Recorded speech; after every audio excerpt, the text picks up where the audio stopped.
श्रीमद् भागवत महापुराण की जय हो। श्री षट संदर्भात्मक भागवत संदर्भ की जय हो। श्री तत्व संदर्भ प्रशिक्षण सत्र की जय हो। श्रीमज्जीव गोस्वामी प्रभुपाद की जय हो। युग धर्म श्री हरिनाम संकीर्तन की जय हो। समवेत भक्त वृंद की जय हो। निताई गौर प्रेमानंदे हरि हरि बोल, हरि हरि बोल, हरि हरि बोल।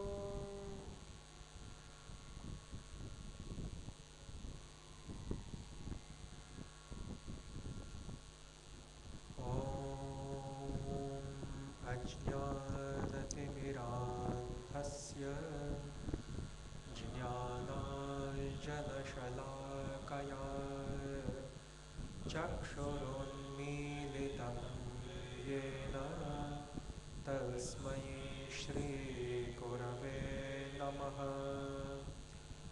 श्रीचैतन्यमनोभीष्टं स्थापितं येन भूतले स्वयं रूपः कदा मह्यं ददाति स्वपदान्तिकं।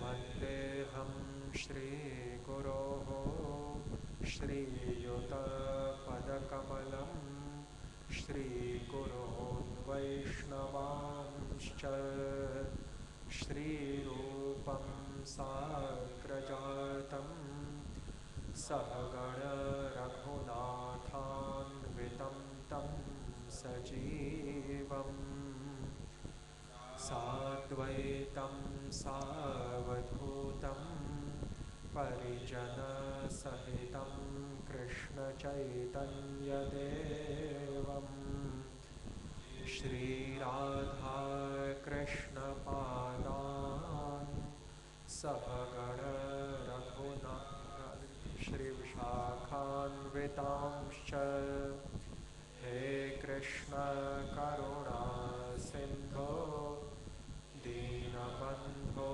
जगत्पते गोपेश गोपिकान्त राधाकान्त नमोऽस्तुते।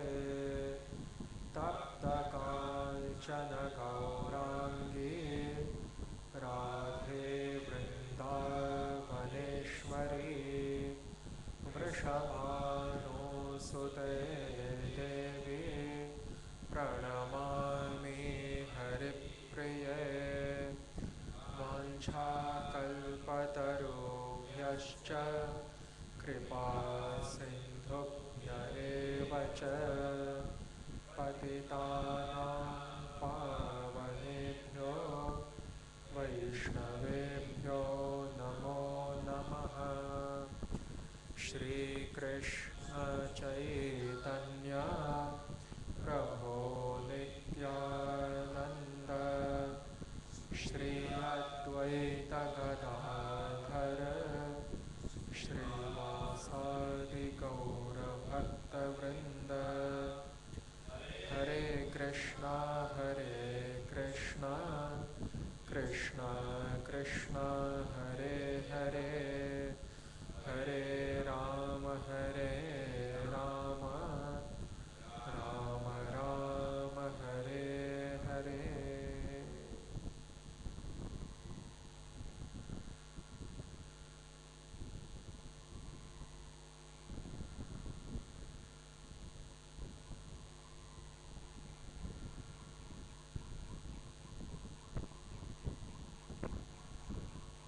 हरे कृष्ण। सर्वप्रथम श्री रूप चरणानुवर्ती आचार्य वृंद के अति अर्हणीय पादांबुजों में कोटि कोटि बार नमस्कृतियों को संपादित करते हुए श्री तत्व संदर्भ प्रशिक्षण सत्र के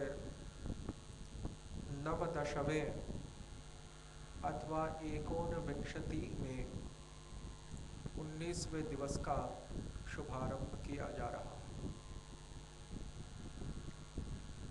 हमने गत सत्रों में विशेष भाव से यह श्रवण किया कि किस प्रकार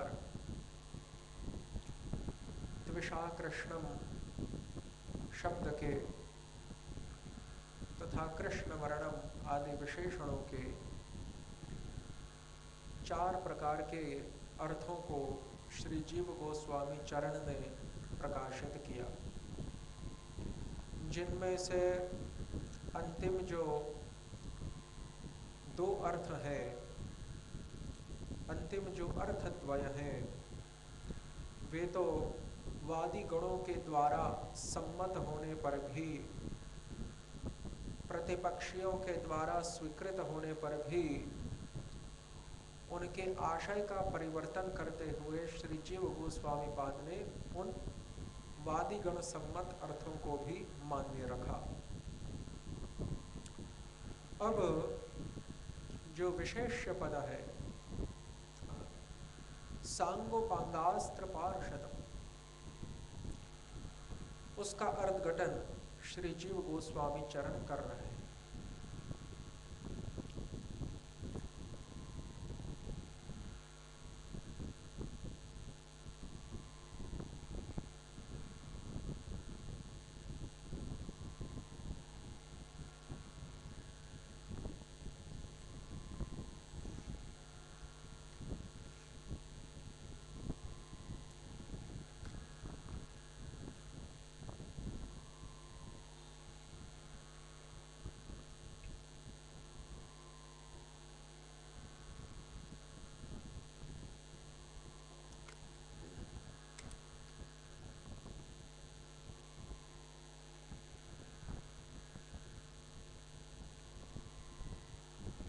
तो श्री जीव गोस्वामी पाद कहते हैं, तस्य श्री भगवत्वम एव स्पष्टयति।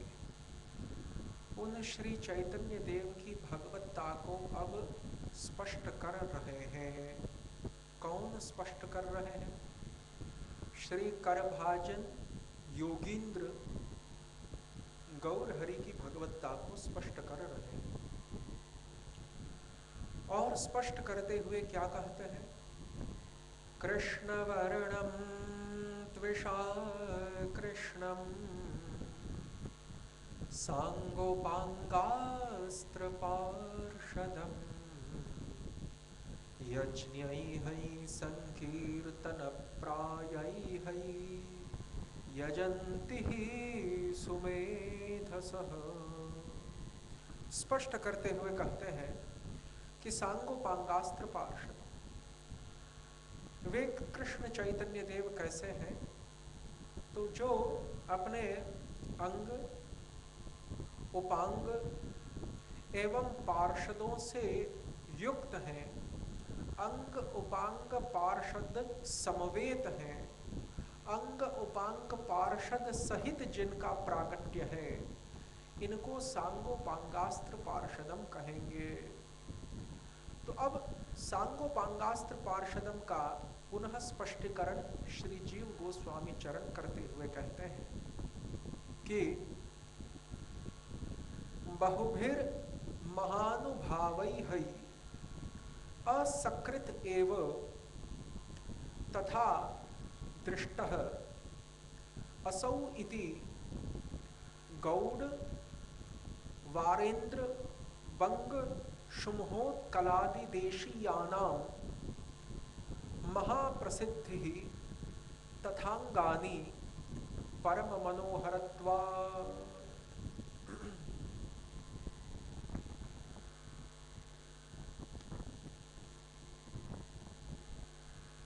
कहते हैं कि अनेक महानुभावों के द्वारा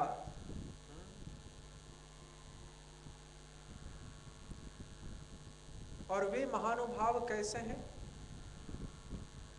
उनमें से कुछ तो गौड़ देश, पंच गौड़ प्रदेशों में अन्यतम जो पूर्व गौड़ है वहां के निवासी हैं, अतएव जिनको गौड़ीय जन कहा जाता है। तो शास्त्रों में बताया गया है कि भारतवर्ष 2 भागों में विभक्त है। उसके प्रथम भाग को आर्यावर्त कहते हैं, जो कि प्रायः भारतवर्ष का उत्तर भाग है। एवं इसी भारतवर्ष का जो दक्षिण भाग है उसको द्रविड़ांचल कहा जाता है, जिसमें समूचा दक्षिण भारत आ जाता है। तो यह जो द्रविड़ांचल है, दक्षिण भारत है, सत्य तथा त्रेता आदि युगों में इस दक्षिण भारत में इतनी बसाहट नहीं थी मानवों की। कुछ कुछ आर्य राजाओं का यह पर शासन तो था पांड्य आदि देशों में, परंतु इतना जमघट नहीं था मनुष्यों का दक्षिण भारत में, सत्य तथा त्रेता जैसे युगों में। और यह जो दक्षिण भारत है वह प्रायः करके जो मानव इतर योनियां होती थी, जिस प्रकार से वानर है तथा राक्षस एवं निशाचर है, ये लोग यहाँ पर आकर निवास करते थे। और कुछ जो ऋषि मुनि तथा योगी थे वे भी दक्षिण भारत के अरण्यों में, जंगलों में निवास करते थे और तपस्या करते थे।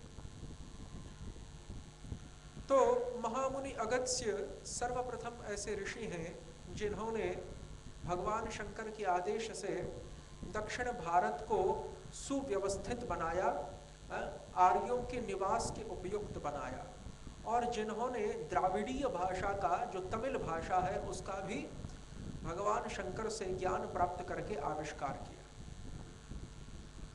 तो यह जो दक्षिण भारत है, वाल्मीकि रामायण आदि ग्रंथों को देखने से पता लगता है कि यहाँ पर जो कर्नाटक आदि प्रांत हैं, जिनको कर्नाट प्रदेश कहा जाता है, और जहाँ पर किष्किंधापुरी थी, वहाँ पर तो वानरों का साम्राज्य था।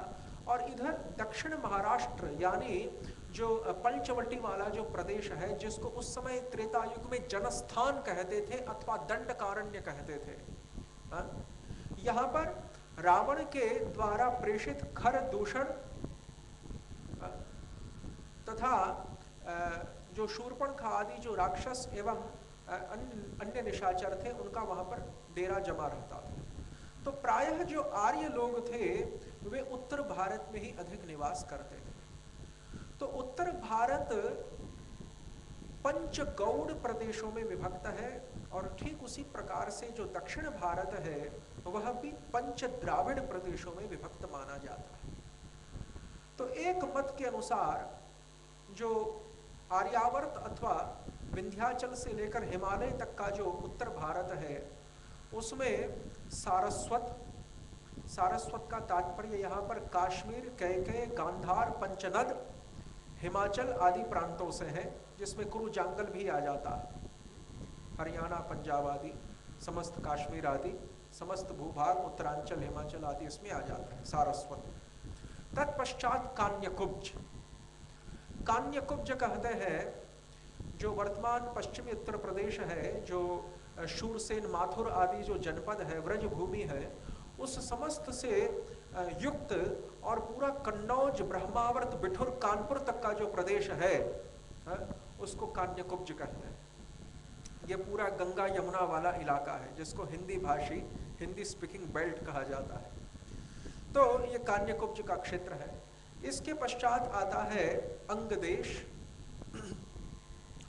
बंगदेश और मिथिला। तो अंग बंग को तो एक साथ ही मिलाकर चलते हैं।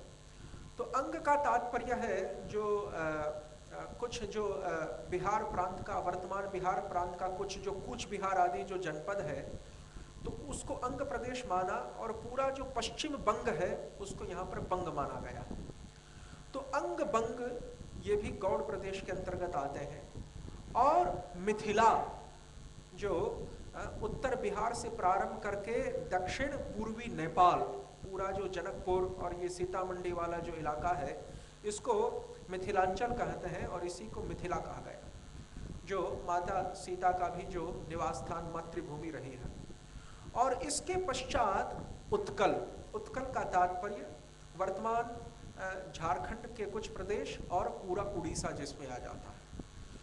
तो उत्कल, अंगबंग, अंगबंग को एक मिला के चलते हैं, तो अंगबंग, उत्कल, मिथिला, कान्यकुब्ज और सारस्वत, ये जो 5 क्षेत्र हैं प्राचीन भारत के, इनको पंच गौड़ प्रदेश माना गया। और उसी प्रकार से जो पंच द्राविड़ीय प्रदेश है, उसमें महाराष्ट्र की, जो तमिलनाडु है उसकी, केरल की, कर्नाटक की, आंध्र आदियों की गणना होती है। तो पंच गौड़ प्रदेशों में भी जो बंग देश है वह रूढ़ी अर्थ में गौड़ कहा जाता है। जिस प्रकार से जो पंच पांडव हैं वे भी एक दृष्टि से तो कौरव हैं। क्यों? क्योंकि कुरुवंश के जितने भी वंशज हैं वे सभी कौरव कहे जाएंगे। तो पांडवों के भी जो पूर्वज हैं वो महाराज कुरु थे। महाराज कुरु पांडवों के भी पूर्वज हैं, पंच पांडवों के भी पूर्वज हैं, और जो 100 कौरव हैं, 100 कौरव हैं, उनके भी पूर्वज महाराज कुरु ही हैं।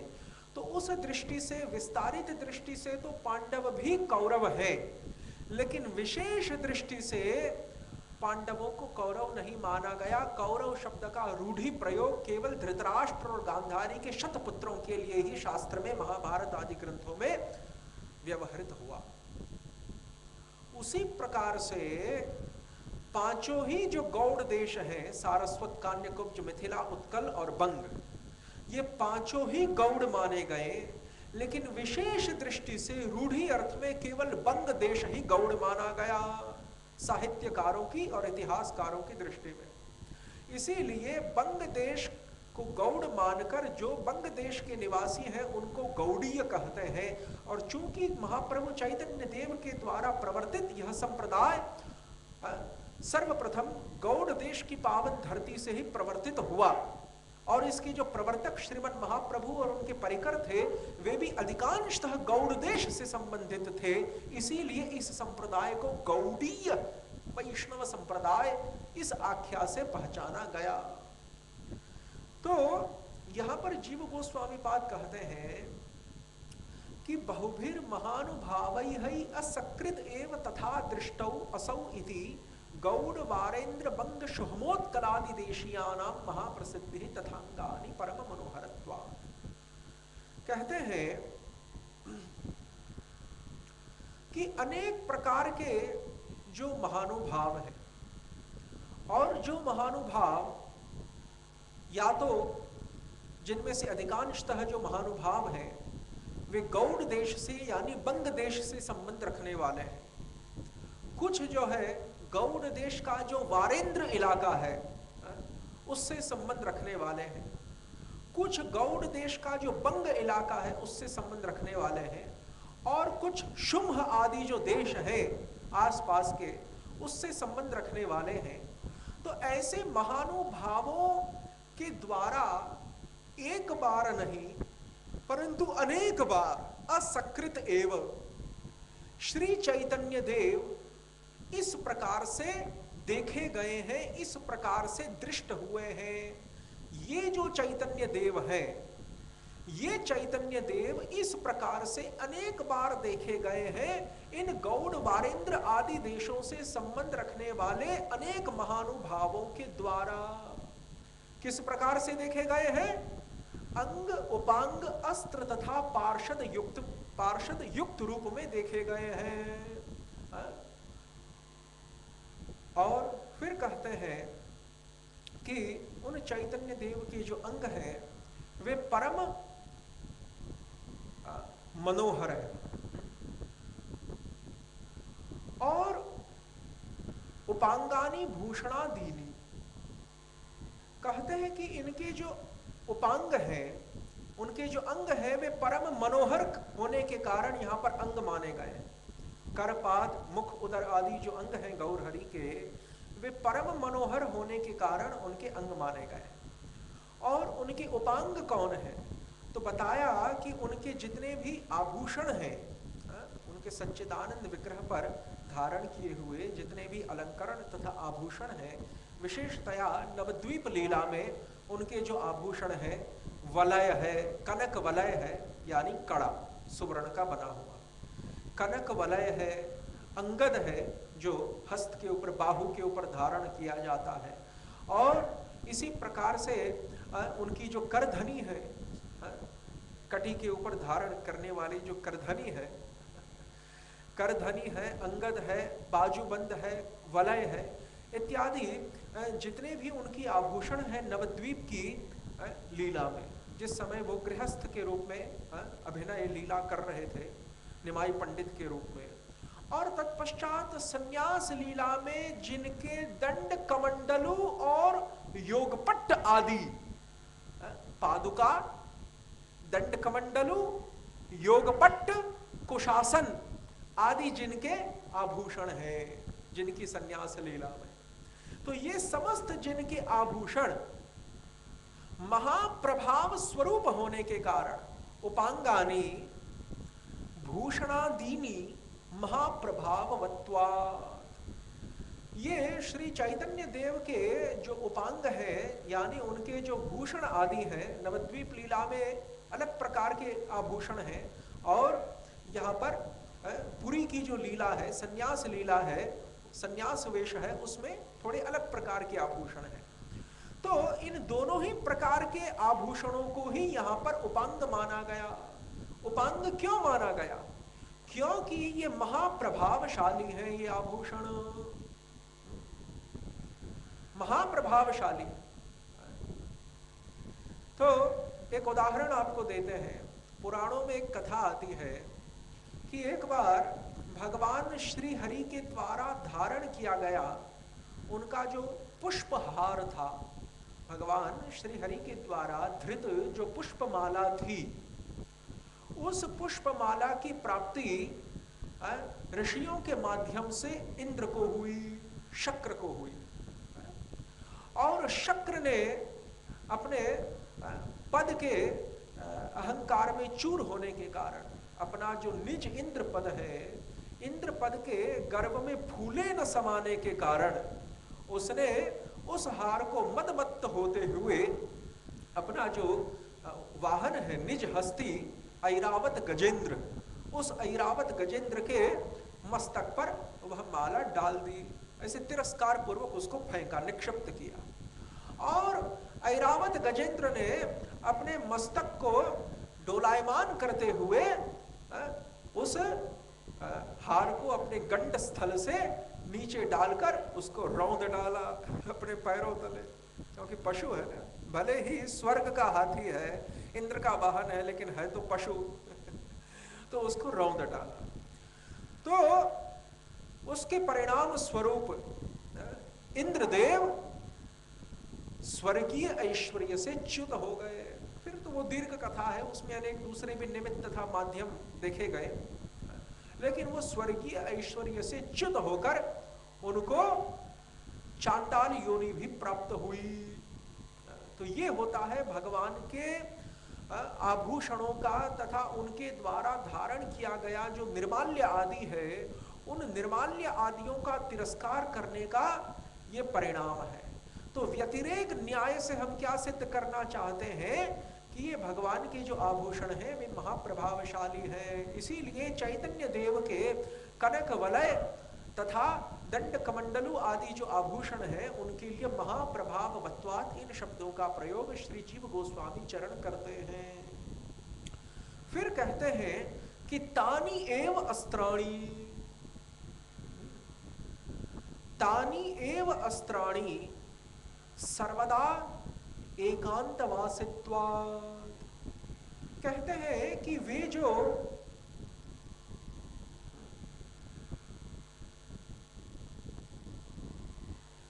कहते हैं कि वे जो भगवान के आभूषण हैं वे ही वास्तव में उन श्री गौर हरि के अस्त्र हैं। क्यों उनके अस्त्र हैं? क्योंकि सर्वदा हर समय वे जो भगवान के आभूषण हैं वे श्री भगवान का एकांत वास प्राप्त करते हैं। तो सर्वदा एकांत वास प्राप्त करने के कारण वे अस्त्र बन गए हैं भगवान के। क्यों? क्योंकि जो अस्त्र होता है वह हर समय शरीर पे धारण किया जाता शस्त्रधारियों के द्वारा। और विशेष करके विष्णु राम आदि रूपों में तो हम देखेंगे कि जो चक्र गदा आदि अस्त्र हैं एवं जो धनुष बाण आदि जो अस्त्र हैं उनको भगवान विष्णु और राघवेंद्र हर समय धारण करते हैं। तो उसी प्रकार से चैतन्य देव भी सर्वदा इन आभूषणों को धारण करने के कारण वे आभूषण शस्त्र ही हो गए हैं, सर्वदा एकांत वासित्वात्, उनका भगवान का एकांत संग प्राप्त करने के कारण। और इस प्रकार से महाप्रभाव युक्त होने के कारण, महाप्रभाव युक्त होने के कारण भी वे अस्त्र माने गए। तो परम मनोहर होने के कारण वे ही अंग तथा उपांग है, महाप्रभाव युक्त होने के कारण वे अस्त्र माने गए हैं, और सर्वदा उन श्री भगवान का एकांत साहचर्य प्राप्त करने के कारण, क्योंकि अस्त्रों को भी भगवान का साहचर्य सदैव प्राप्त होता है विष्णु रामादि रूपों में, तो ये जो भगवान के आभूषण आदि जो अस्त्र हैं उनको सदैव भगवान का साहचर्य, सदैव उनकी सन्निधि प्राप्त होने के कारण वे ही उनके पार्षद भी हैं। महाप्रभाववत्वात् तानि एव अस्त्राणि सर्वदा एकांत वासित्वात् तानि एव पार्षदाः परम मनोहरत्वात् उपांगानि भूषणादीनि। ये यहाँ पर अर्थ निकला है। पार्षद किसे कहेंगे? जो हर समय घेरे हुए हो, परिवेष्टित किए हुए हो, आवृत किए हुए हो। पार्षद उसी को कहते हैं कि जो किसी मुख्य व्यक्ति को जो हर समय परिवेष्टित करते हैं उनको पार्षद कहते हैं। परिवेष्टन करने का तात्पर्य घेरने से है। तो सर्वदा भगवान के एकांत साहचर्य को प्राप्त करने के कारण वे आभूषण, उनके परिकर पार्षद तुल्य है, और महाप्रभावशाली होने के कारण वे अस्त्र तुल्य है, और अस्त्र भी हर समय भगवान की ही सन्निधि में रहते हैं विष्णु रामादि रूपों में, और परम मनोहर होने के कारण वे आभूषण आदि ही उनके अंग तथा उपांग है। इस प्रकार से यहाँ पर व्याख्या श्री जीव गोस्वामी चरण ने की। फिर कहते हैं एक अन्य प्रकार के अर्थ को बताते हुए पक्षांतर में कहते हैं, यद्वा अत्यंत प्रेमास्पदत्वात् तत्तुल्या एव पार्षदाः श्रीमद् अद्वैताचार्य महानुभाव चरण प्रभृतयः तैः सह वर्तमानम इति च अर्थांतरेण व्यक्तम। अथवा तो फिर अर्थांतर के द्वारा अन्य पक्ष में इस प्रकार से भी व्यक्त होता है, इस प्रकार से भी अर्थ निकाला जाता है कि ये श्रीमद् अद्वैत आचार्य आदि जो महानुभाव चरण है, श्रीमद् अद्वैत, श्री नित्यानंद आदि जो महानुभाव चरण है, ये महानुभाव चरण श्री गौर हरि के पार्षद हैं। क्यों? क्योंकि उन श्री गौर हरि के तुल्य हैं। तुल्य क्यों है? क्योंकि उनमें जो नित्यानंद राम है वे तो साक्षात ही व्रज के बलराम हैं तथा मूल संकर्षण है, तथा जो श्रीमद् अद्वैताचार्य हैं वे साक्षात प्रथम पुरुषावतार कारणार्णवशाई तथा सदाशिव, विष्णु रूप सदाशिव होने के कारण, ये सभी विष्णु तत्व होने के कारण, ये सभी श्री भगवान के स्वांश होने के कारण वे उनके तुल्य हैं और पार्षद भी हैं। पार्षद क्यों? क्योंकि जिस प्रकार से संकर्षण, वासुदेव, प्रद्युम्न, अनिरुद्ध आदि जो चार व्यूह हैं वो मध्यस्थित भगवान नारायण को परिवेष्टित करते रहते हैं, घेरे रहते हैं, उसी प्रकार से यहाँ पर भी जो व्रज के बलराम हैं, जो साक्षात नित्यानंद के रूप में प्रकटे हैं, तो नित्यानंद साक्षात संकर्षण होने के कारण, और संकर्षण जिस प्रकार से नारायण को परिवेष्टित करते हैं वैकुंठ में, उसी प्रकार से यहाँ पर जो मूल संकर्षण नित्यानंद है वे श्री गौर हरि को परिवेष्टित करने के कारण वे यहाँ पर पार्षद माने गए। और अत्यंत प्रेमास्पदत्वा श्री गौर हरि के लिए इन नित्यानंद अद्वैताचार्य आदि परिकरों का आत्यंतिक सौहार्द है, आत्यंतिक अनुराग है इनके हृदय में श्री गौर हरि के पादाम्बुजों के लिए। तो श्री गौर हरि के अत्यंत प्रेमास्पद होने के कारण अथवा तो श्री गौर हरि का जो प्रेम है उस प्रेम के वे पात्र होने के कारण श्री गौर हरि का भी जो आत्यंतिक स्नेह है वह भी केवल श्री नित्यानंद अद्वैत आदि पार्षदों के ऊपर ही है।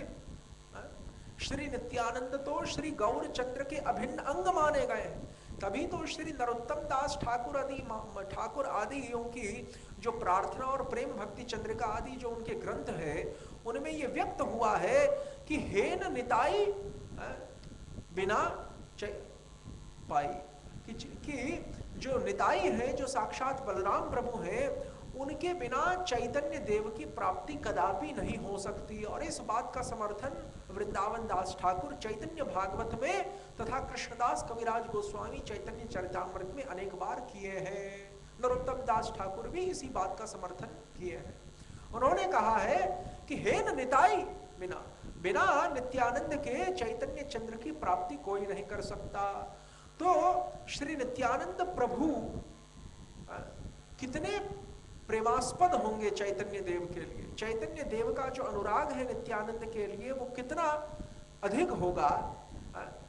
और उसी प्रकार से अद्वैत आचार्य प्रभु के प्रति जो चैतन्य देव का अनुराग है वो भी कितना होगा, इसका अंदाजा तो इसी से लगाया जा सकता है कि श्री अद्वैत आचार्य प्रभु के कारण ही श्री चैतन्य देव का इस धरातल पर आविर्भाव हुआ।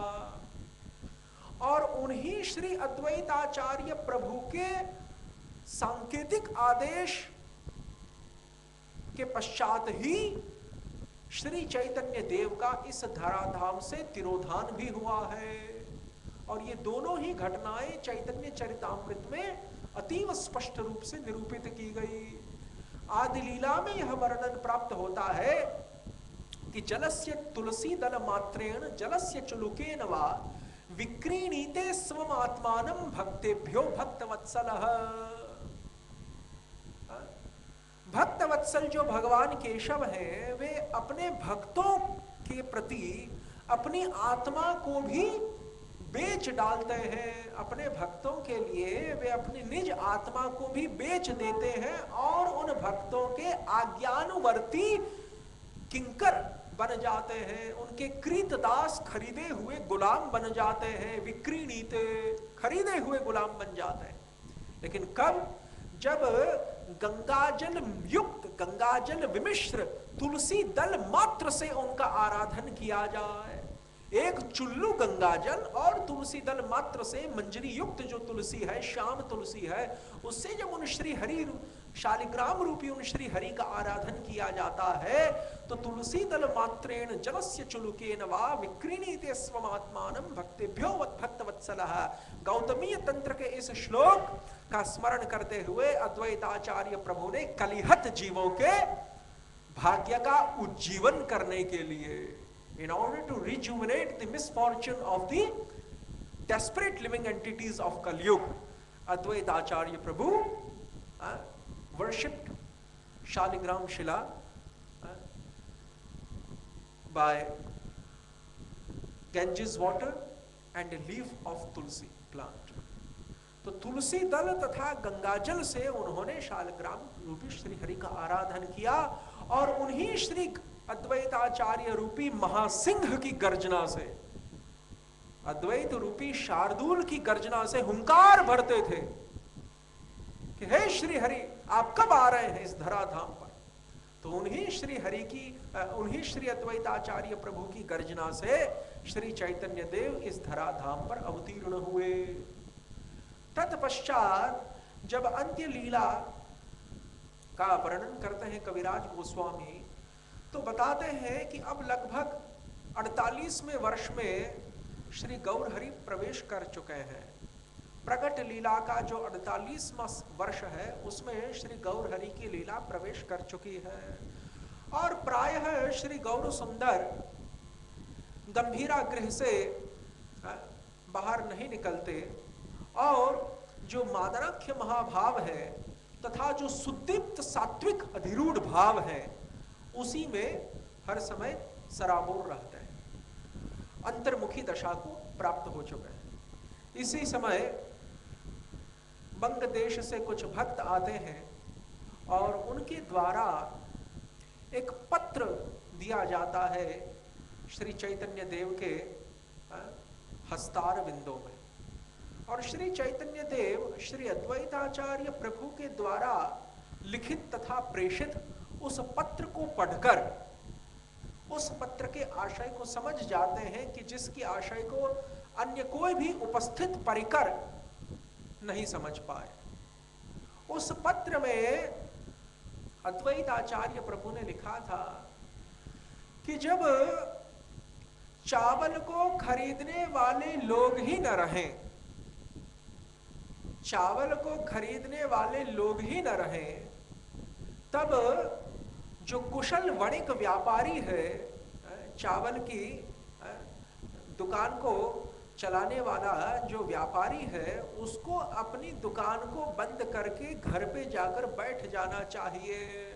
जब चावल को खरीदने वाला कोई न दिखाई दे ग्राहक, तब बिना ग्राहक के दुकान पर बैठने का कोई तात्पर्य नहीं है।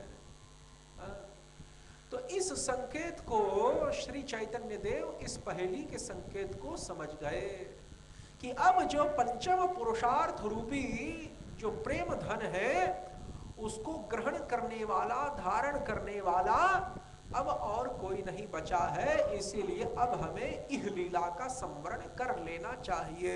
ये यहां पर संकेत था। तो जिन श्री अद्वैत प्रभु की आज्ञा के परवश होकर श्री चैतन्य देव आविर्भूत भी हुए और अंतर्हित भी हुए, जिनका आविर्भाव तिरोभाव दोनों ही जिन अद्वैताचार्य प्रभु की अभिलाषा के अनुसार हुआ, उन अद्वैताचार्य प्रभु के प्रति कितना आत्यंतिक अनुराग श्री चैतन्य देव का होगा, यह तो स्वाभाविक ही समझ में आता है। इसीलिए श्री जीव गोस्वामी चरण कहते हैं कि यद्वा अत्यंत प्रेमास्पदत्वात् तत्तुल्या एव पार्षदाः श्रीमद्द्वैताचार्य महानुभाव चरण प्रभृतयः तैहि सह वर्तमानमिति चार्थांतरेण व्यक्तम, कि इन अत्यंत प्रेमास्पद श्रीमद् अद्वैत नित्यानंद आदि पार्षदों के साथ जो हर समय विद्यमान है, वर्तमान है, विशेषतया पंच तत्व आदि रूपों में, वंदे गुरुन ईश भक्तान ईशम ईशावतारकान तत्प्रकाशांश तच्छक्ति कृष्ण चैतन्य संज्ञकम। वंदे गुरुन ईश भक्तान, श्री नित्यानंद ही जिस गौड़ीय संप्रदाय में शिक्षा तथा दीक्षा गुरु तत्व के मूल समष्टि रूप माने गए, और श्री नित्यानंद ही जिस गौड़ीय संप्रदाय में केवल गुरु ही नहीं परंतु उन श्री चैतन्य देव के अभिन्न प्रकाश तदेकात्म स्वरूप बलराम भी माने गए। स्वयं रूप व्रजेंद्र नंदन श्याम सुंदर के जो तदेकात्म स्वरूप हैं, वे ही व्रजीय बलराम, व्रजीय बलभद्र प्रभु हैं। तो उन श्री गौर हरि के अभिन्न तदेकात्म स्वरूप श्री बलराम होने के कारण नित्यानंद उनके प्रकाश माने गए श्री गौर हरि के, और अखंड गुरु तत्व समष्टि गुरु तत्व होने के कारण दीक्षा तथा शिक्षा गुरु तत्व के भी मूल माने गए हमारे संप्रदाय में। तो इसीलिए वंदे गुरुन और तत्प्रकाशांश्च, जो प्रकाश रूप है और आदि गुरु रूप है इस संप्रदाय के, ये पहला तत्व है पंच तत्वों में से।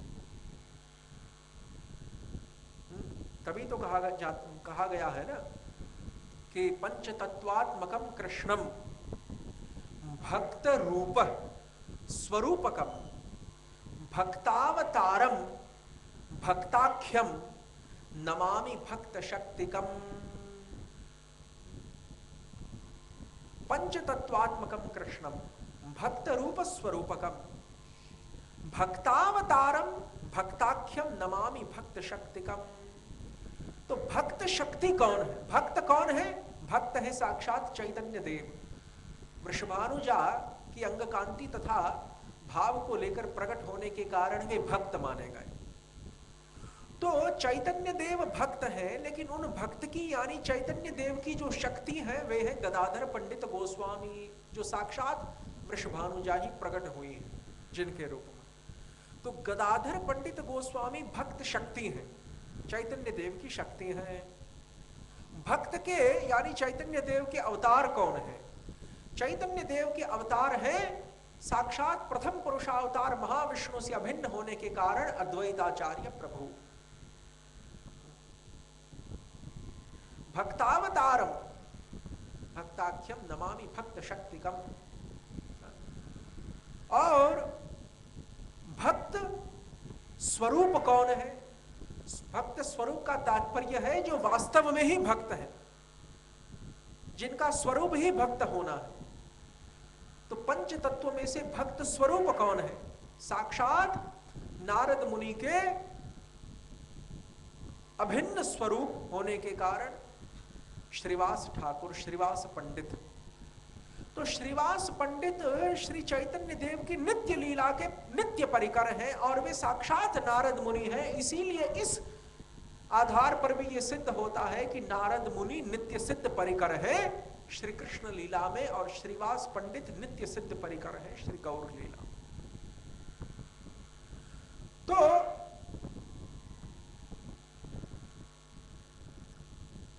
भक्त की आख्या को धारण करने वाले पंचतत्वात्मकम कृष्णम भक्त रूप स्वरूपकम भक्तावतारम भक्ताख्यम नमामि भक्त शक्तिकम। भक्त शक्ति गदाधर पंडित गोस्वामी है, भक्तावतार अद्वैताचार्य प्रभु है। भक्त स्वरूप जो वास्तव में ही भक्त है, जिनकी भगवत्ता को ढक के जो भक्त नहीं बने, अपनी भगवत्ता ढके जाने के कारण जो भक्त नहीं बने हैं, जो वास्तव में ही भक्त हैं मूल रूप से ही, जिनका स्वरूप ही भक्त होने का, वो है श्रीवास पंडित नारद जी के अवतार। भक्त रूपम भक्त के रूप में जो प्रकट हुए हैं, जिन्होंने बाह्य अंगकांति और रूप भक्त यानी वृषभानुनंदिनी का धारण कर रखा है, वो है चैतन्य देव स्वयं। और भक्त नाम से कहे जाने वाले वे कौन है? नित्यानंद प्रभु। तो उसी को प्रकारांतर से चैतन्य चरितामृत की आदि लीला के प्रथम अध्याय के प्रथम श्लोक में मंगलाचरण में कृष्णदास बता रहे हैं, वंदे गुरुन ईश भक्तान ईशम ईशावतारकान तत्प्रकाशांश तच्छक्ति ही कृष्ण चैतन्य संज्ञकम। इस श्लोक में और अधिक स्पष्टीकरण किया पंचतत्व के स्वरूप का। तच्छक्तिकम उनकी जो शक्ति है उन कृष्ण चैतन्य देव की, वो है गदाधर पंडित गोस्वामी। ईश भक्तान उनके जो भक्त हैं वे कौन है? श्रीवास पंडित आदि। और जो गुरु हैं तथा प्रकाश है वे कौन है? नित्यानंद प्रभु। वंदे गुरुन ईश भक्तान ईशम ईशावतारकान तत्प्रकाशांश तच्छक्ति। और ईश कौन है? साक्षात चैतन्य देव। वंदे गुरुन ईश भक्तान ईशम, ईशम कौन है? साक्षात चैतन्य देव। ईश भक्तान कौन है? नित्यानंद प्रभु। प्रकाशान कौन है? नहीं, ईश गुरुन कौन है? गुरु भी नित्यानंद प्रभु है, प्रकाश भी नित्यानंद प्रभु है। ईश स्वयं चैतन्य देव है, उनके अवतार साक्षात अद्वैताचार्य है, और उनकी शक्ति जो है गदाधर पंडित गोस्वामी है, और उनके जो भक्त हैं वो श्रीवास ठाकुर आदि। वंदे गुरुन ईश भक्तान ईशम ईशावतारकान तत्प्रकाशाम से तच्छक्ति ही कृष्ण चैतन्य संज्ञकम। और इन्हीं रूपों में श्री चैतन्य देव साक्षात प्रकट होते हैं। इन कारणों से यहां पर श्री अद्वैताचार्य आदि जो उनके महानुभाव आदि जो उनके पार्षद हैं उनको तत्तुल्य चैतन्य तुल्य होने के कारण, क्योंकि चैतन्य ही इन पंच रूपों में प्रकट होने के कारण और उनके सहित सदैव वर्तमान रहने के कारण उनको यहाँ पर चैतन्य देव के अंग उपांग अस्त्र तथा पार्षद के रूप में जीव गोस्वामी मानते हैं।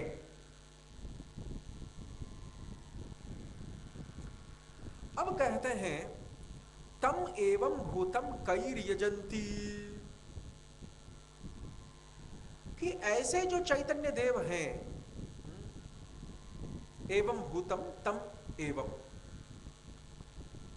इस प्रकार के जो चैतन्य देव हैं, एवं भूत जो चैतन्य देव हैं, यानी इस प्रकार के जो चैतन्य देव हैं उनको किस प्रकार से यजा जाता है, यानी उनका किस प्रकार से यजन होता है, आराधन होता है, उनकी इज्जा किस प्रकार से संपन्न होती है।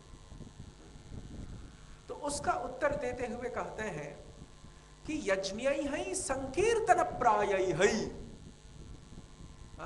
यज्ञै संकीर्तन प्रायै यजंति सुमेधसः, जो सुमेधावान सुबुद्धिमान लोग हैं वे संकीर्तन प्राय, यानी जिन यज्ञों में संकीर्तन की अधिकता है ऐसे यज्ञों के द्वारा वे उनका यजन यानी आराधन करते हैं उन गौरहरि का।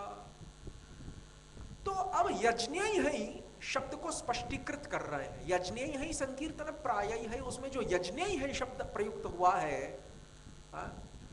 उस यज्ञै शब्द को स्पष्ट करते हुए कहते हैं कि यहां पर यज्ञ का तात्पर्य है पूजा की सामग्रियों से पूजा संभारई है।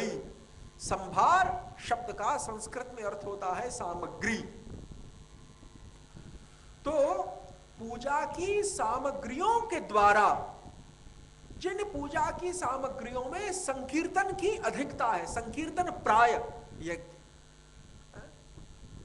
those sacrifices predominated by the congregational chanting of the holy names of the Lord, नाम संकीर्तनम, नाम संकीर्तन की जिन यज्ञों में अधिकता है। और यज्ञ का तात्पर्य यहां पर पूजा की सामग्री से किया। और उसका उदाहरण देने के लिए, यज्ञ के अर्थ को स्पष्ट करने के लिए श्रीमद् भागवत के पंचम स्कंद के 19वें अध्याय का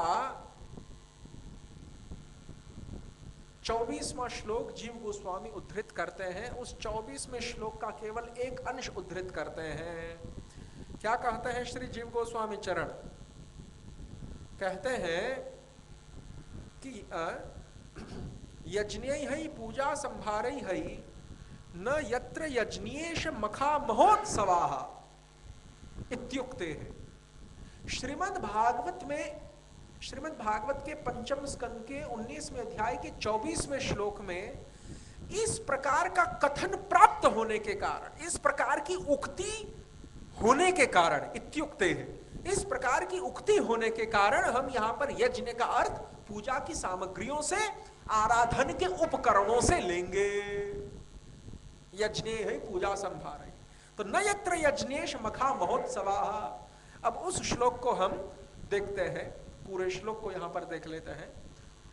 न यत्र वैकुंठ कथा सुधापगा न साधवो भागवतास्तदाश्रयः न यत्र यज्ञेश मखा महोत्सवाः सुरेश लोकोपि न वै ससेव्यताम्। कहते हैं कि जहां पर वैकुंठनाथ भगवान श्री हरि की कथा रूपिणी अपगामिनी, ऊपर से नीचे तक आने वाली, अवरोहण करने वाली जो सुधा पगा, जो अमृत को बहाने वाली जो मंदाकिनी है, यानी गंगा, जो ब्रह्मलोक से होती हुई, अमरावती से होती हुई पृथ्वी तल पर आती है, गंगोत्री हिमालय से जो पृथ्वी तल पर आती है और पुनः गंगा सागर में लीन होने के पश्चात निम्नवर्ती पाताल लोकों में चली जाती है। तो त्रिलोकी को पवित्र करने वाली, 14 भुवनों को पावन बनाने वाली यह जो अपगामिनी सुर नदी गंगा है। और वह गंगा कैसी? वैकुंठनाथ श्री हरि की कथा रूपी। तो नयत्र वैकुंठ कथा सुधा पगा, वैकुंठनाथ श्री हरि की कथा रूपिणी अपगामिनी।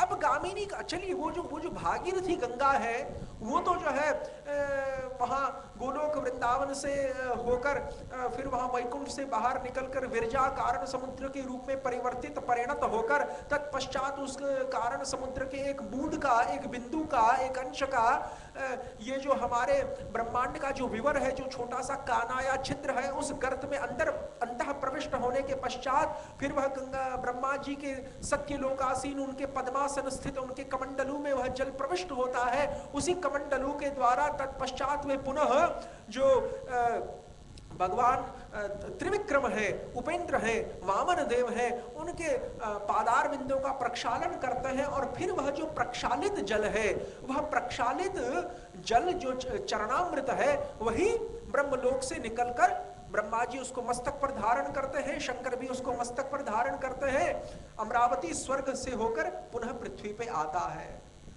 तो वो गंगा तो ऊपर से नीचे इस प्रकार से आती है, यह बड़ी सरलता से, सहजता से समझा जा सकता है। परंतु यहां पर श्री हरि की कथा रूपिणी जो अमृत वाहिनी जो नदी है सुधापगा, उसको अपगामिनी यानी ऊपर से नीचे आने वाली क्यों कहा?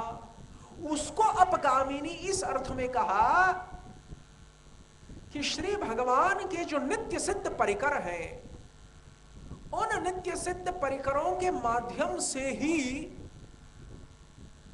इस भौतिक जगत स्थित जितने भी साधक जीव हैं उनको इस हरि कथा का दान होता है। भगवान की हरि कथा के मूल वक्ता कौन है बताइए?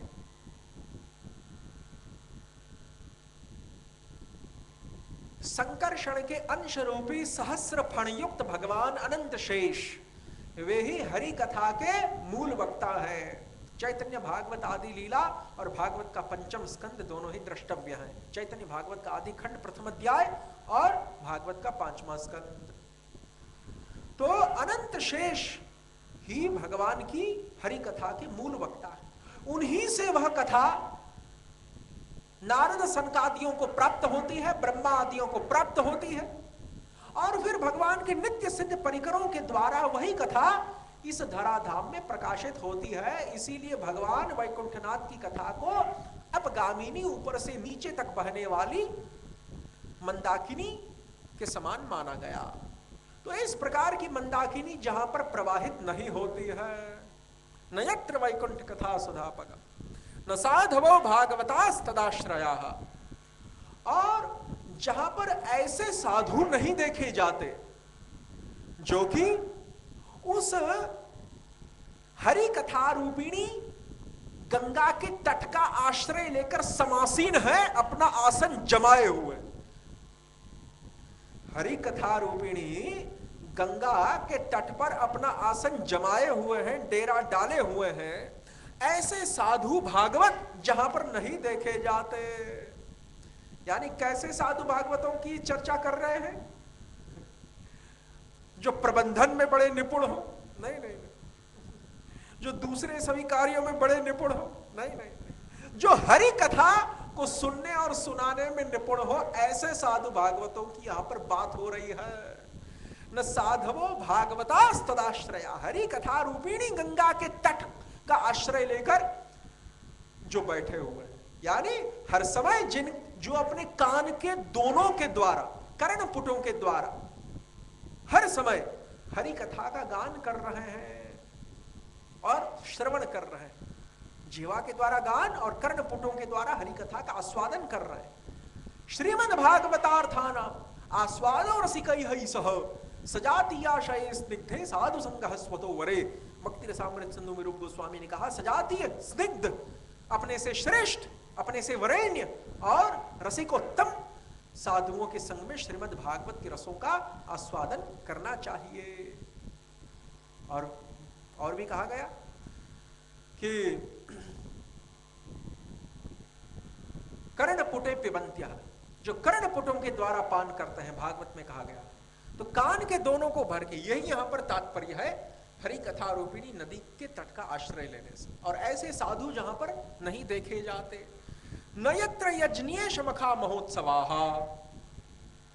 और जहां पर यज्ञेश, समस्त यज्ञों के अधिपति, समस्त यज्ञों का प्रयोजन जिन विष्णु को संतुष्ट करना है, इसीलिए फलतः तैतरीय आरण्यक कहता है यज्ञो वही विष्णु, विष्णु ही साक्षात यज्ञ के परम उद्देश्य होने के कारण यज्ञ स्वरूप है।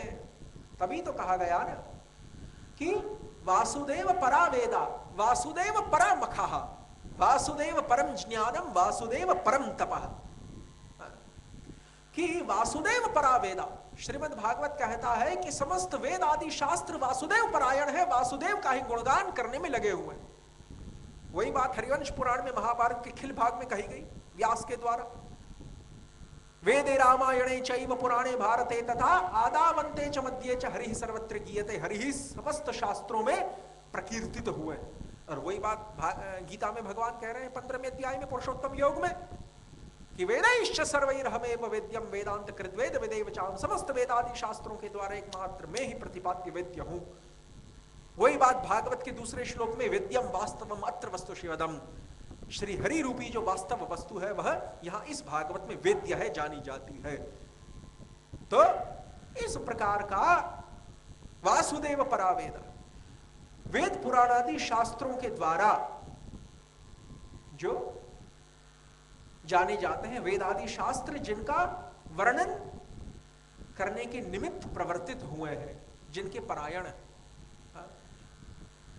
वासुदेव परामखः। और जितने भी यज्ञ हैं, चाहे वो जप यज्ञ हो जो कि समस्त यज्ञों में श्रेष्ठ माना गया, यज्ञानाम जप यज्ञोस्मि, गीता के 10वें अध्याय में विभूति योग में भगवान कहते हैं समस्त यज्ञों में नाम जप रूपी यज्ञ, इसीलिए सर्वश्रेष्ठ जो नाम रूपी यज्ञ है उसी का संकीर्तन श्री चैतन्य देव कर रहे हैं। देखिए, फिर तो द्रव्य यज्ञ भी है जिसमें अनेक प्रकार की श्रुक और श्रुवा रूपी जो विशेष काष्ठ निर्मित जो चम्मचे हैं, श्रुक और श्रुवा जिसे कहते हैं, विशेष काष्ठ निर्मित चम्मचे जिनके द्वारा यज्ञों में घृत, समिधा, हविष्य आदि पदार्थ निक्षिप्त किए जाते हैं, डाले जाते हैं। तो इन समस्त प्रकार की यज्ञों के एकमात्र उद्देश्य श्री वासुदेव ही है, वासुदेव परायण है। समस्त मख, समस्त क्रतु, समस्त याग, सवन, हवन और यज्ञ, ये सभी पर्यायवाची है। याग, सवन, हवन, यज्ञ, क्रतु और मख, ये सभी पर्यायवाची शब्द है, इनका अर्थ एक ही होता है। तो वासुदेव परावेदा, वासुदेव परामखः, वासुदेव परम ज्ञानम, और समस्त विद्या तथा ज्ञान का एकमात्र तात्पर्य उन वासुदेव को जानना है। तभी तो गीता में कहा गया बहुनाम जन्मनाम अन्ते ज्ञानवान मां प्रपद्यते वासुदेवः सर्वमिति स महात्मा सुदुर्लभः। जो महात्मा सर्वत्र वासुदेव को देखता है, वही बात उत्तम भागवत का लक्षण, सर्वत्र ही जो वासुदेव को देखता है, सर्वभूतेषु यह पश्येत भगवत भावमात्मनः, स्थावर जंगम ना देखे तार मूर्ति, सर्वत्र होइबे इष्ट तार इष्ट देव स्फूर्ति। ब्राह्मणे गवि हस्तिनी शुनिचैव शुभाकीचन पंडितः समदर्शिनः, वही बात। तो वासुदेव बहुनाम जन्मानाम अन्ते ज्ञानवान मां प्रपद्यते वासुदेवः सर्वमिति स महात्मा सुदुर्लभः। यहाँ पर अद्वैत वेदांती कहते हैं कि वासुदेव ही सब कुछ है, सर्वम खलु इदं ब्रह्म, जड़ चेतन स्थावर जंगम सब कुछ ही वासुदेव स्वयं है। इस प्रकार से जो देखता है अद्वैत की दृष्टि से। वैष्णव ने कहा नहीं, वैष्णवाचार्यों ने कहा कि जो हर पदार्थ को वासुदेव के रूप में नहीं देखता, परंतु हर पदार्थ के अंदर जो वासुदेव को अंतर्यामी रूप से प्रविष्ट हुआ देखता है, और हर पदार्थ की सत्ता को वासुदेवाश्रित रूप में देखता है कि हर पदार्थ जड़ हो, चेतन हो, स्थावर हो, जंगम हो, चर हो, अचर हो, हर पदार्थ वासुदेव के कारण अस्तित्व में है। उन वासुदेव के आश्रय पे वो जो परम आश्रय है ना, श्री कृष्णाख्यम जगत धाम परम धाम नमामि तत्, दशमे दशमम लक्ष्यम आश्रिताश्रय विग्रहम। श्रीमद् भागवत के 10वें लक्षण स्वरूप आश्रय तत्व जिनके ऊपर अंतरंगा, बहिरंगा, तटस्था तीनों शक्तियां टिकी हुई है, जो इन तीनों के शक्तिमान है, और निर्विशेष ब्रह्म जिनकी अंग प्रभा है, अंतर्यामी परमात्मा जिनका अंश है, षडैश्वर्य युक्त जो वैकुंठवासी भगवान नारायण है, वे जिनके विलास हैं, ऐसे अद्वैत ज्ञान तत्व रूपी अखंड तत्व श्री श्याम सुंदर व्रज के वे ही जहां पर मूलभूत तत्व होने के कारण और उन्हीं की सत्ता पे अन्य समस्त पदार्थों की सत्ता टिकी हुई होने के कारण, देखिए प्रमाण मत्तः परतरम नान्यत् किंचित् अस्ति धनंजय मयि सर्वमिदं प्रोतम सूत्रे मणिगणा इव। गीता के 7वें अध्याय में भगवान ने अपनी महत्ता को बताते हुए कहा, और फिर आगे भी कहा कि हम बीज प्रतपिता, मैं ही जो है माता धाता पितामह, सब कुछ बीज प्रदान करने वाला पिता भी मैं ही हूं, चराचर की उत्पत्ति करने वाला मूल स्रोत मैं ही हूं। और सबसे विलक्षण बात क्या, जिस प्रकार से मोती माणिक्य आदि सूत्र के ऊपर, धागे के ऊपर जो पिरोए हुए जो मोती माणिक्य आदि हैं, वे सूत्र के ऊपर टिके रहते हैं, और जिस प्रकार से प्रसून, कुसुम, पुष्प, फूल जिस प्रकार से हार के अंदर पाए जाने वाले, माला के अंदर प्राप्त होने वाले जो फूल है, वे जिस प्रकार से सूत के अथवा रेशम के धागे के ऊपर टिके हुए, उसी प्रकार से चराचर जगत मेरे ऊपर आश्रित है, मैं उनका आश्रय हूं। आधार आधेय का संबंध है, आश्रय आश्रित का संबंध है। तो सकल प्रपंच वासुदेवाश्रित होने के कारण जो वासुदेव को हर स्थान में देखता है, और फिर वो वासुदेव ही सकल प्रपंच में अंतर्यामी रूप से प्रविष्ट होने के कारण जो वासुदेव मैं हर जगत को देखता है, परंतु इस प्रकार से जो नहीं देखता कि आश्रित ही आश्रय है। अद्वैत वेदांती ये कहना चाहते हैं कि आश्रित ही आश्रय है। इस प्रकार से अद्वैत दृष्टि जिसकी है, जो ये मानता है कि सब कुछ वासुदेव है। अब सब कुछ वासुदेव है, तब तो इसका तात्पर्य यह हो जाएगा कि आप आश्रित को ही आश्रय मान रहे हो, फूल को ही धागा मान रहे हो। लेकिन भगवान स्पष्ट कर रहे हैं गीता में कि नहीं, समस्त जगत मेरे ऊपर टिका हुआ है, मैं इसका मूल आधार हूं। आश्रय तथा आश्रित के बीच में जो भेद है वो कभी नहीं मिटाया जा सकता, वो हर समय नित्य है। तो इस रूप में जो वासुदेव को सर्वत्र देखते हैं, वासुदेव सर्वमिति, इसलिए अद्वैत वेदांत का जो अर्थघटन है वो यहां पर कट गया। उनका यह पक्ष है कि हर चीज वासुदेव है, तुम भी वासुदेव, मैं भी वासुदेव। पंजाब में जो है अद्वैतवादी सन्यासियों की भरमार है। पहले आर्य समाज का दबदबा था, अब उनको हटा दिया करपात्री जी ने 50 साल पहले, तो अब अद्वैत वेदांती सन्यासियों की वहां पर भरमार छाई हुई है। तो अद्वैत वेदांती क्या कहते हैं पंजाब में जाकर कि तुसी ब्रह्म असी ब्रह्म, तुम भी ब्रह्म हो मैं भी ब्रह्म हूं। ये पंजाबी में ऐसे तुसी असी, मैं भी ब्रह्म हूं तुम भी ब्रह्म हो। ये सब क्या है, बकवास है। वही शंकराचार्य के द्वारा सर्वम खलु इदं ब्रह्म का जो अर्थघटन जिस प्रकार से किया गया, हम सभी ब्रह्म हैं। नहीं, ये वासुदेव सर्वमिति का तात्पर्य नहीं है। नहीं तो आश्रय आश्रित संबंध खत्म हो जाएगा, जो मत्तः परतरम नान्यत वाले श्लोक में भगवान बता रहे हैं। इसीलिए किसी भी शास्त्र के किसी भी श्लोक का या अंश का अर्थघटन करते समय यह ध्यान में रखना पड़ेगा कि उसी शास्त्र में किसी अन्य स्थान पर कहे हुए वाक्य के साथ तो विरोध नहीं हो रहा है। यदि विरोध हो रहा है तो उस अर्थघटन को हमें ठुकराना पड़ेगा और ऐसे अर्थघटन को स्वीकार करना पड़ेगा जो शास्त्र के उसी शास्त्र के दूसरे अंश में कहे हुए वाक्य के द्वारा सामंजस्य रखता हो, मेल रखता हो, विरोध ना करता हो, विरोध पैदा ना करता हो। तो यदि हम ऐसा मानेंगे कि वासुदेव समस्त चराचर जगत के आश्रय है और समस्त चराचर जगत की प्रपंच की सत्ता वासुदेव आश्रित है और इस दृष्टि से वासुदेव सब कुछ है, वासुदेव सर्वमिति, तो ये हार्मोनियस एक्सप्लेनेशन, सामंजस्य वाला ये अर्थघटन है, विरोध नहीं खाता है मत्तः परतरम वाले श्लोक से। और फिर भगवान ने यह भी कहा ना कि मैं समस्त जगत में व्याप्त हूं, एकांशेन स्थितो जगत। तो इसीलिए भगवान हर पदार्थ में अंतर्यामी रूप से बैठे हुए होने के कारण भी वासुदेव सर्वमिति, सब कुछ वासुदेव है। तो यहां पर दो आधार हैं, एक तो भगवान अंतर्यामी है, हर स्थान में व्याप्त है, इसीलिए सब कुछ वासुदेव है, और दूसरा सकल सत्ता वासुदेवाश्रित होने के कारण भी सब कुछ वासुदेव है। लेकिन जो अधिष्ठान है और जो अधिष्ठाता है उसमें भेद मानना पड़ेगा। यदि वासुदेव अंतर्यामी रूप से हर घट घट में व्यापी है, सूक्ष्म से सूक्ष्म पदार्थ में, स्थूल से स्थूलतम पदार्थ में यदि वासुदेव परिव्याप्त है, संव्याप्त है, तो अधिष्ठान अधिष्ठाता का भेद आ गया। जैसे आश्रित और आश्रय के बीच में भेद है, आश्रित आश्रय नहीं बन सकता। अद्वैत वेदांती यह कहना चाहते हैं कि वासुदेव समेत सब कुछ वासुदेव का मतलब हम सभी वासुदेव हैं, तो उन्होंने तो आश्रित को आश्रय बना दिया। उसी प्रकार से अधिष्ठान और अधिष्ठाता के बीच में भी भेद है। अंतर्यामी की जब बात करते हैं तो अंतर्यामी जो हमारे घट घट में विराजे हुए हैं, हर कण कण में जो अंतर्यामी रूप से भगवान व्याप्त है, वो भगवान कौन है? अधिष्ठाता है। और जिस कण में भगवान व्याप्त है वो कण क्या है? अधिष्ठान है। हमारे हृदय में भगवान व्याप्त, ईश्वरे सर्वभूतानां हृदयेषु अर्जुन तिष्ठति, ब्राह्मण सर्व गीता का श्लोक 18वें अध्याय का, कि ईश्वर जो है जीवात्माओं के हृदय में बैठे। तो हमारा हृदय क्या है? अधिष्ठान। और हृदय के अंदर बैठने वाला वो परमात्मा कौन है? अधिष्ठाता है। अधिष्ठान और अधिष्ठाता के बीच में हर समय भेद रहेगा। जैसे हम इस गृह में निवास करते हैं तो ये गृह हमारा अधिष्ठान है, हम इसके अधिष्ठाता है, दोनों के बीच में तो भेद स्वतः सिद्ध है।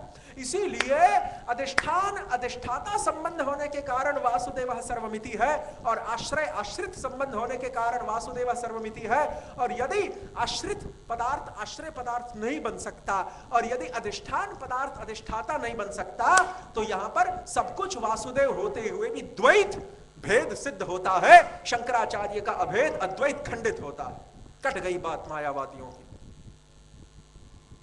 ऐसे होगा अर्थघटन।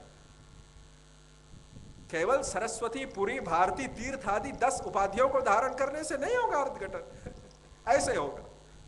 तो इसीलिए कहने का तात्पर्य क्या है कि यहां पर जो ये कहा गया कि वासुदेव पर ज्ञानम, समस्त ज्ञान वासुदेव परायण, वासुदेव परम तपः, समस्त तपस्या वासुदेव की संतुष्टि के निमित्त। एकादशी व्रत, जन्माष्टमी व्रत आदि जो तपस्या है, विरक्त वैष्णवों के द्वारा संसार के विषय भोगों का त्याग, ब्रह्मचर्य धारण, ये सब जो तपस्या है ये वासुदेव संतुष्टि के निमित्त होती है। उसी प्रकार का एक श्लोक भागवत में अन्यत्र भी प्राप्त है कि नारायण परा वेदः नारायण परामखः। एक तो भागवत के प्रथम स्कंद में ऐसा श्लोक है वासुदेव परावेदा वासुदेव परामखः, और एक 11वें स्कंद में ऐसा श्लोक आता है नारायण परावेदा नारायण परामखः। समस्त यज्ञ भी जिनके लिए ही संपन्न होते हैं, जिनकी संतुष्टि के निमित्त। तो ये बात यहां पर भी कही जा रही है कि नयत्र यज्ञेश मखा महोत्सवाः, कि जहां पर यज्ञ के ईश, यज्ञ जिनकी तृप्ति के लिए बने हुए हैं, भोक्ताराम यज्ञ तपसाम सर्वलोक महेश्वरम सुहृदम सर्वभूतानां ज्ञात्वा माम शांति पृच्छति। गीता के 5वें अध्याय का अंतिम श्लोक कि समस्त यज्ञ तथा तपस्याओं के भोक्ता एकमात्र श्री भगवान है, सर्वलोक महेश्वर है ना, तभी तो। और फिर 9वें अध्याय में क्या कहते हैं? यत् करोषि यदश्नासि यज्जुहोषि ददासि यत् तपस्यसि कौन्तेय तत्कृष्णमदर्पणम्। तुम जो कुछ जुहोषी, तुम जो कुछ यज्ञ में हवन करते हो वो सब भी मेरे निमित्त करो। इन सब से ये सिद्ध होता है कि भगवान यज्ञ के अधिपति हैं। यज्ञो वै विष्णु, तैतरीय आरण्यक का मंत्र भी अक्षरशः यहां पर प्रमाणित हुआ। तो ऐसे यज्ञों के अधिपति विष्णु को प्रसन्न करने वाले मख, मख यानी यज्ञ रूपी महोत्सव जहां पर नहीं देखे जाते, नाम संकीर्तन रूपी यज्ञ के महोत्सव जहां पर नहीं देखे जाते हैं, ऐसा स्थान यदि सुरेंद्र लोक भी हो, महेंद्र यानी इंद्र देव का, सुरेश जिसको कहते हैं देवताओं का ईश्वर इंद्र जो है, ऐसा इंद्र की अमरावती पुरी तथा उसका नंदन कानन भी क्यों न हो, ऐसे सुरेश लोक में निवास नहीं करना चाहिए। ऐसा इंद्र लोक भी सेव्य नहीं है, निवास योग्य नहीं है। नवै सेव्यताम, ऐसा इंद्रलोक भी निवास योग्य नहीं है जहां पर भगवत संतुष्टि निमित्त यज्ञ नहीं होते हो, जहां पर हरि कथा का आश्रय लेने वाले भागवत साधु नहीं देखे जाते हो, और जहां पर हरि कथा रूपिणी अपगामिनी मंदाकिनी अलकनंदा का प्रवाह नहीं दृष्टिगोचर होता हो। इसी को यहां पर उन्होंने जीव गोस्वामी पाद ने इसी श्लोक को उद्धृत करते हुए यज्ञ का तात्पर्य भगवान की आराधन की सामग्री के रूप में लिया है। हरे कृष्ण कृष्ण कृष्ण हरे हरे, हरे राम राम राम हरे हरे। कल जो है जीव गोस्वामी पाद की सर्वसंवादिनी टीका का अंत हो रहा है इस प्रथम श्लोक के ऊपर, और फिर बलदेव विद्याभूषण की टीका का प्रारंभ होगा। वह पूरी होगी तो श्री अद्वैत आचार्य प्रभु के वंशज श्री राधा मोहन गोस्वामी भट्टाचार्य पाद के द्वारा कृत जो टीका है उसका प्रारंभ होगा, और उसके पश्चात अंत में श्री विष्णु प्रिया देवी जो चैतन्य महाप्रभु की अर्धांगिनी है, उनके अनुज भ्राता यादवाचार्य के जो वंशज हैं श्री गौर किशोर गोस्वामी वेदांत तीर्थ, उनके द्वारा लिखित स्वर्णलता टीका जो सबसे लंबी टीका है प्रथम श्लोक के ऊपर, उसका अंत में उसका भी आस्वादन करेंगे। तो कोई प्रश्न जिज्ञासा आदि है श्रोतृवृंद में?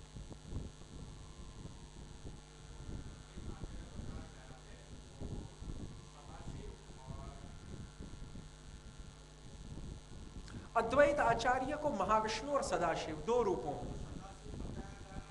वो सदाशिव जो 24 विष्णु के रूप हैं उनमें से एक विष्णु को ही सदाशिव कहते हैं। नहीं नहीं, वो तो फिर शंकर शिव तत्व में आ गए ना, वो नहीं। कौन से? पंचमुखी सदाशिव को। पंचमुखी सदाशिव विष्णु होने पर भी विष्णु नहीं है, क्योंकि दुग्ध दधी जो है दुग्ध होने पर भी दुग्ध नहीं रह जाता। उसी प्रकार से पंचमुखी सदाशिव विष्णु होने पर भी, ईश्वर कोटि में आने पर भी जीव कोटि में नहीं है। इस बात को स्पष्ट करते हैं विश्वनाथ चक्रवर्ती माधुर्य कादंबिनी में। तो ईश्वर कोटि में होने पर भी, विष्णु के ही रूप होने पर भी, इसलिए एक दृष्टि से विष्णु और शिव में भेद नहीं भी देखा जाता है। तो और रामचरितमानस तो ऐसे वाक्यों से भरा पड़ा है और पुराण भी भरे पड़े हैं। तो विष्णु और शिव में एक दृष्टि से भेद ना होने पर भी भेद आ भी जाता है, क्योंकि जब वे ही विष्णु शिव के रूप में प्रकट होते हैं, वही दूध जब दही के रूप में परिवर्तित होता है तो क्या होता है, वही विष्णु जब शंकर के रूप में प्रकट होते हैं तो तीन गुणों से घिर जाते हैं। यद्यपि उससे प्रभावित तो नहीं होते तीन गुणों से, लेकिन घिर जाते हैं। इस बात को तो भागवत भी मानता है कि शिव शक्ति युत शाश्वत त्रिलिंगो गुण समृत। तीन प्रकार के माया के जो चिन्ह है, लिंग है, सत्व रज तथा तम, इन तीनों प्रकार के गुण से जो सम्यक रूप से वृत्त यानी घिरे हुए हैं, समृता, वही शिव शक्ति युत शाश्वत। शिव जो बहिरंगा शक्ति माया से हर समय युक्त रहता है, शाश्वत।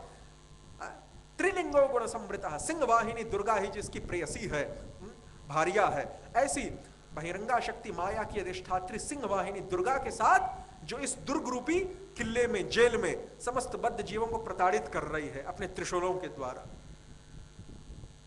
और जिस सिंह वाहिनी दुर्गा के चक्कर से बाहर का एक ही उपाय है, दैवी येषा गुणमयी मम माया दुरत्यया मामे वही प्रपद्यन्ते माया में ताम तरंती थे, कि वो दुरत्यया है, उसका उल्लंघन बड़ा कठिन है।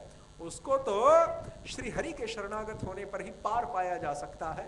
उस दुर्गा के चक्कर में से हम बाहर निकल सकते हैं।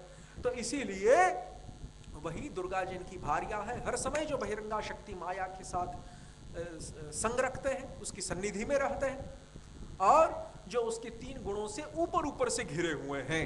इस प्रकार जो विष्णु तत्व से पृथक है, क्योंकि विष्णु का तो माया के साथ प्रत्यक्ष साक्षात कोई भी संबंध नहीं है। विष्णु पहले अपनी दृष्टि को फेंकते हैं अपनी अंतरंगा शक्ति लक्ष्मी के ऊपर, जो उनके सामने खड़ी रहती है पाद संवाहन के निमित्त, चरण सेवा के निमित्त। और तत्पश्चात लक्ष्मी जी क्या करती हैं, भगवान के उसी तेज को, जिसको महाकाल नाम दिया गया ब्रह्म संहिता में, कालम सिसृक्षया, उसी तेज को फेंकती हैं भगवान श्री हरि के पीछे सकुचाए भाव से, हिचकिचाती हुई, लज्जायुक्त संकोच भाव से युक्त, थर थर कांपती हुई बहिरंगा शक्ति दुर्गा के ऊपर, जो कि उन महालक्ष्मी की छाया स्वरूपा है, अंतरंगा की छाया स्वरूपा है बहिरंगा। और फिर वही दुर्गा उस काल रूपी वीर्य का जब आधान उसके गर्भ में होता है, और फिर रुद्र के साथ जब उसका संयोग होता है, फिर यही माहेश्वरी प्रजा उत्पन्न होती है। इमा माहेश्वरी प्रजा है ब्रह्म संहिता का ये उद्घोष है। तो इसीलिए शिव वही विष्णु है, लेकिन उनकी ये स्थिति, भेद होने अभेद होने पर भी बड़ा भेद है दोनों।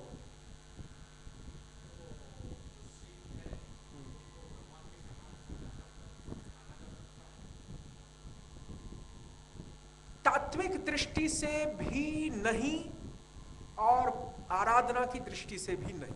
तात्विक दृष्टि से इसीलिए नहीं क्योंकि विष्णु होने पर भी विष्णु के समान विशुद्ध सत्व में नहीं रह जाते हैं शिव, 3 गुणों से आवृत्त हो जाते हैं। और दूसरी बात आराधना की दृष्टि से भी नहीं क्योंकि शिव स्वयं ही कहते हैं पद्म पुराण में कि आराधना नाम सर्वेशां विष्णुर आराधनम परम, की तस्मात् परतरम देवी तदीयानाम समर्चनम। हे देवी पार्वती, इन कारणों से समस्त प्रकार की जो आराधनाएं हैं अन्य समस्त देवी देवताओं की, जिनमें हमारी और तुम्हारी आराधना भी आ गई, शिव और पार्वती की, और समस्त प्रकार की उपासनाओं और आराधनाओं में, चाहे वो पितरियों की उपासना हो, देवों की उपासना हो, भूत प्रेत यक्ष आदियों की उपासना हो, समस्त प्रकार की उपासनाओं में भगवान विष्णु की आराधना सर्वश्रेष्ठ है और उससे भी उत्कृष्ट है उनके शुद्ध भक्तों की उपासना। तो इसीलिए यहां पर आराधना की दृष्टि से भी देवताओं की उपासना जब भगवान की उपासना से कम है, न्यून है, हीन है, तो इसीलिए आराधना की दृष्टि से भी शिव तत्व जो है हरि के समान आराध्य नहीं है। और जो तात्विक दृष्टि है उसमें भी वो गुणों से हर समय घिरे रहते हैं। वहां पर मोहिनी को देख के वीर्यपात हुआ है उनका, भागवत के 8वें स्कंद में। बगल में पार्वती खड़ी है लेकिन कुछ ध्यान नहीं रहा, बौखला गए। ये जो है भगवान विष्णु के साथ कभी नहीं हो सकता। भगवान विष्णु तो और सभी को चकमा दे सकते हैं परंतु खुद चकमे में कभी नहीं जा सकते। तो यही सबसे बड़ा भेद है। हरे कृष्ण कृष्ण कृष्ण हरे हरे, हरे राम राम राम हरे हरे।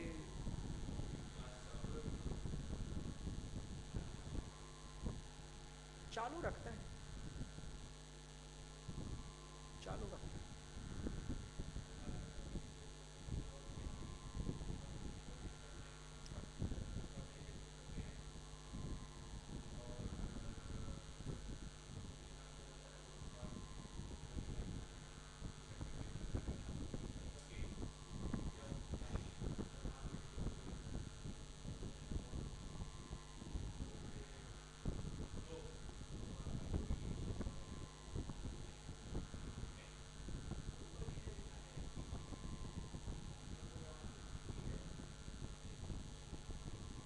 ठीक है, शंकर विष्णु ही है, ईश्वर कोटि में।